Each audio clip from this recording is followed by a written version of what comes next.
So a lot of people like to come to Ehrenberg, Arizona during the winter, either just to spend the winter there or because they're going to RTR and Quartzsite, and with a 14-day camping enforcement over there, they need to find somewhere to go before and after the RTRs. So they'll come over here to Ehrenberg.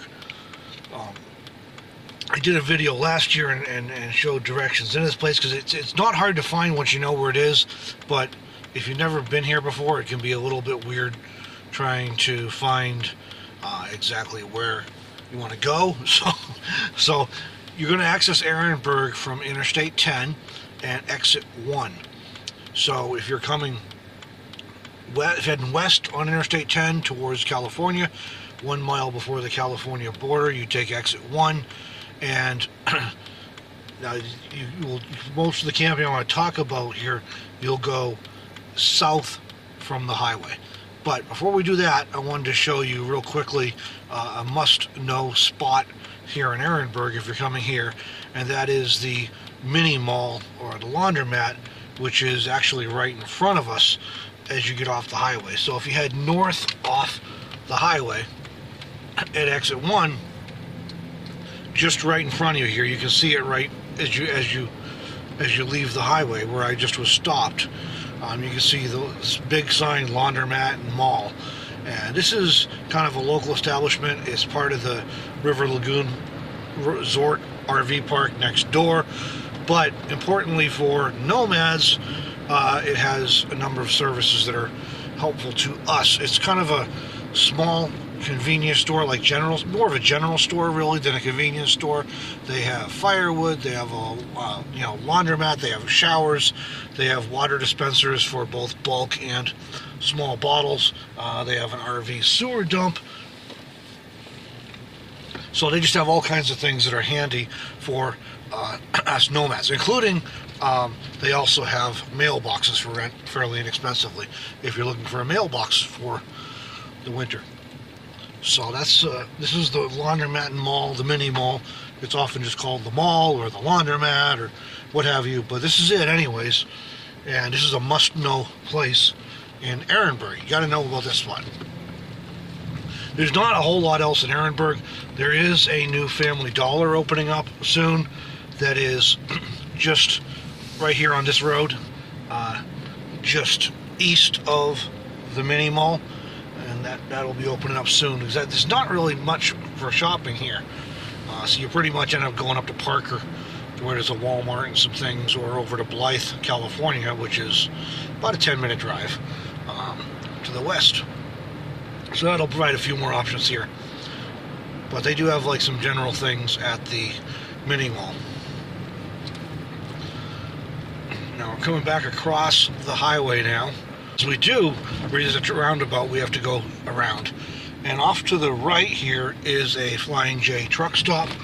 And just past the Flying J, you can take a left and then a right, and it'll bring you down to the River Road, and there's camping down there. So you take this frontage road west and then left, follow the Oxbow signs past the Flying J. But we're going to take frontage road east here, and then we'll head down to along Ehrenberg-Cibola Road, which is where a lot of people camp who before or after RTR. And another spot in this area is Tom Wells Road, which is down, I think it's exit 5. So going back on the interstate here, going east a few miles, you take the exit for Tom Wells Road and just take a right-hand turn off that exit, and there's tons of BLM camping right there, right off the highway. And you actually, if you have a four-wheel drive or something, you can get from Tom Wells Road right up to where we're heading here on Ehrenberg-Cibola Road. Now this pavement here does not last long, and it is pretty rough, but it gets even worse. So the good news is you can get out here in just about any vehicle you can drive. It's just a little rough. Now, depending on your vehicle, you may not be able to get way out. Like where I am, I'm currently camped about 5 miles away from town, out in the desert. And then about a half a mile from the roundabout here, we go to this little wash area.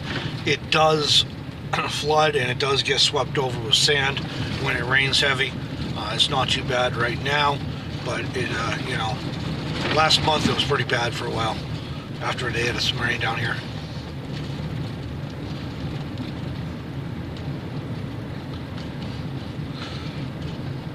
Basically, you can see we're just paralleling the interstate here, and now the road starts turning a little bit, and the pavement ends, and we're 3/4 of a mile from the roundabout where we start back there. Now, this section of the road is gravel. It's maintained by the county, so it's not too terribly bad. It does get worse though as it turns into BLM maintenance, and I don't know if they grade it once a year or what, but it's pretty rough. And I can tell you, but by the time spring rolls around, it's even worse than it is in the winter when you first start.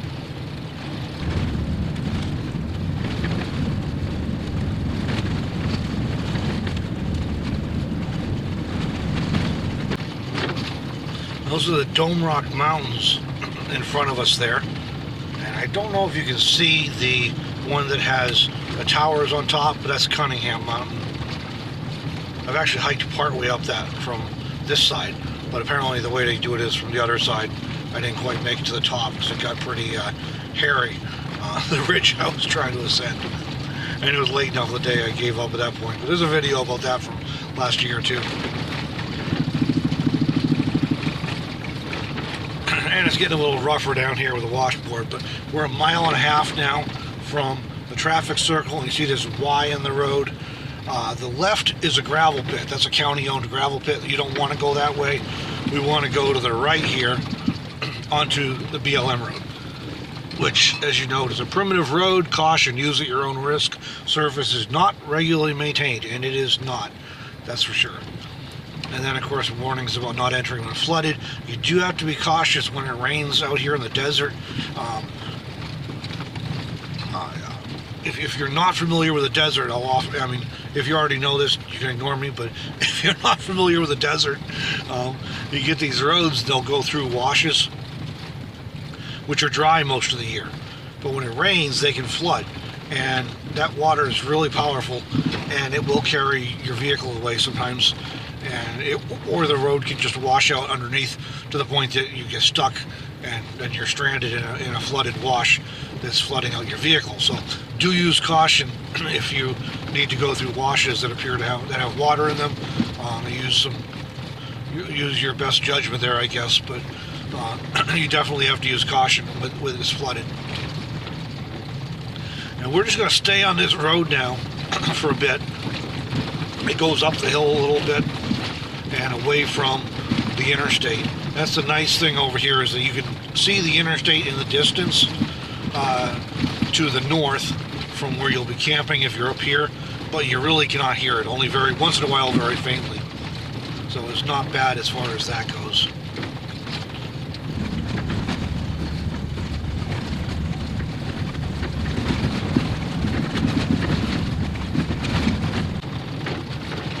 The first time I tried to get in here, this was my third winter coming down here, and I didn't find it the first time. I had to go and get on the internet and look up and find a map somebody put up online, because I couldn't find it. Because I started down the right road, down the frontage road, and I thought, oh, this can't be it. You know, and it was. I just didn't go far enough. So that's why I put up this video map, this video tour, you know, so that it's easy to find. So this is the where the camping starts right here, and we're exactly 2 miles from the traffic circle. You can see there's a road to the left here. There's some area to the right you can get into, but this road to the left goes back towards the mountains. There's a lot of people over there. And then if you can continue up, and basically it's a spider web of roads out here. Honestly, it just goes pretty much every which direction. As you'll see people camped all over. There are some large parking areas on the right here. Usually those end up over the winter with some large fifth wheels and Class A's and things in them. But that's not exclusive. That's just a general thing. Well, you can camp pretty much anywhere you want out here. You just find a spot you like and park and call it home, you know. But most of the people who are here for RTR will either be on, some of them will be on that road we just went by on the left, and some will be just up here a little further, mostly on the left. But again, people park all over, so there could be some anywhere. But if you're looking to find people who are here for RTR, you're probably going to want to either hit that first left, or better yet, come up to this another spot right up here I'm going to show you, because that seems to be where a lot of people from RTR end up hanging out. Now this road, if you continue on it for another I don't know, half a mile or a mile, it does drop down and it gets pretty rough. So if you got a big rig or a trailer, you may not want to. There is a sign that says road narrows, and when you see that sign, if you're concerned about getting stuck, like you're not sure if you don't have a 4-wheel drive or you're hauling a trailer or something, you may want to turn before that. There is another road on the left right before that sign, but you may want to avoid going down there until you check it out first, because it can be in pretty rough condition.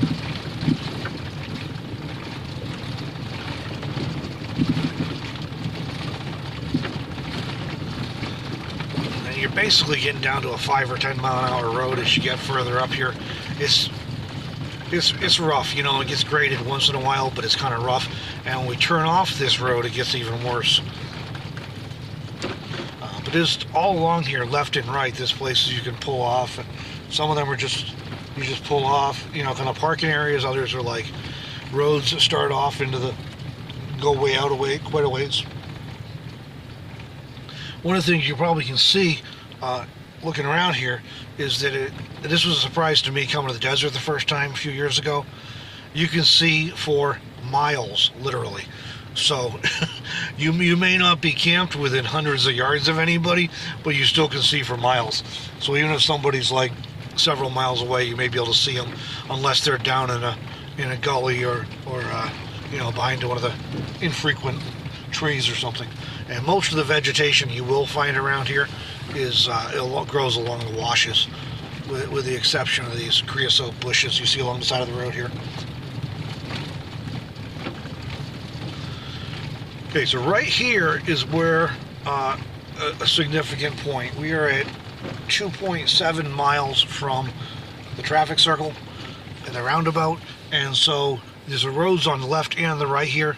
If you go up, continue straight up, that's where you'll come to that spot I was mentioning where the road deteriorates. It's about a quarter mile from here. But if you go to the left here, this is where you'll find a lot of people for RTR, or you can continue on that road we just turned off of, that main road, this Ehrenberg-Cibola Road. You can continue on that for just a short distance and take the next left too, and it goes off into this area over here. And for whatever reason, a lot of the RTR people end up over along in this area.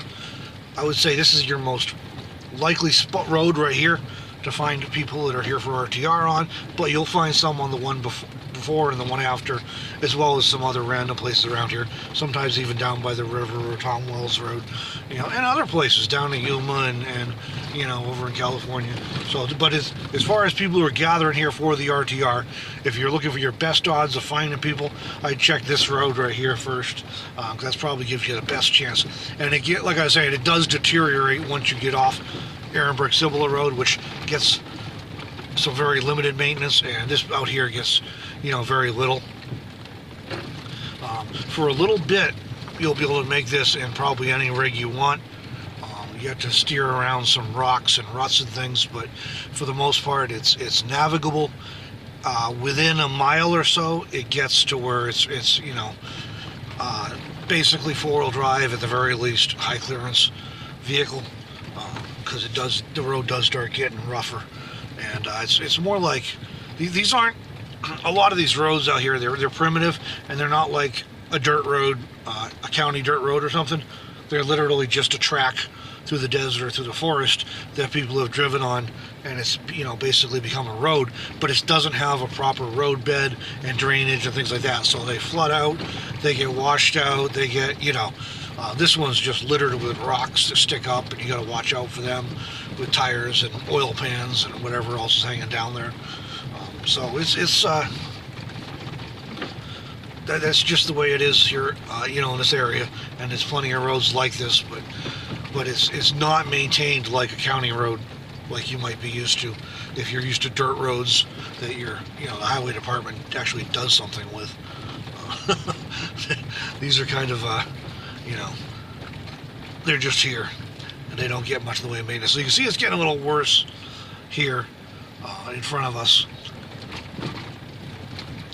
So basically, this is it. You just find a spot you like and pull over and camp. There are some, occasional trees. They're Palo Verde. They tend to be short. There's a few other species as well. The little creosote bushes all over. There's some cactus. Different kinds of cactus. So watch out for them if you're walking around in the dark, or if you're got pets. They make a mess. Coming here for the first time, there are coyotes, there are potentially snakes. I've never seen any snakes here in the winter, but they're here. Coyotes for sure. And then weather-wise, we're pushing the end of November here, and we're still mostly in the 80s. Only occasionally dropping into the 70s. December, they're looking first week of December, the forecast now is saying 70s, but generally speaking, December, January, February, you can figure anywhere from daytime highs in the 50s to 70s. I suppose you could have a day that was only in the 40s, but last year, I don't think it even got under freezing last year, even at night. The year before that I was here, and we did have a few nights in the upper 20s, so it can get cold at night. So you kind of got to be prepared for a wide variation temperature-wise, and from pretty cold at night to usually anywhere from sweatshirt to t-shirt weather during the day. Normally, it can rain in the winter. It doesn't do it a lot.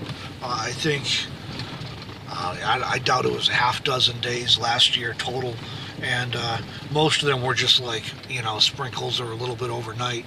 I think there were only 2 days that were any significant rain, if my memory's right. So it doesn't happen a lot, but it can. You can get a sunburn here, so even in the winter. So yeah, it'll vary, But basically come prepared for just about everything except for snow, probably, You can be anywhere from needing a jacket to wearing a t-shirt, And nighttime, you'll definitely want some warm sleeping bags. You might want to consider heat if you don't have that already, because that'll make things more comfortable. But you can probably get by if you got good sleeping bags if you have to. But, it does, the nights are long with the winter, so you'll be, if you don't have any heat, you'll be huddled up in your sleeping bag an awful lot every day, trying to stay warm. So I'd recommend heat if you're able to.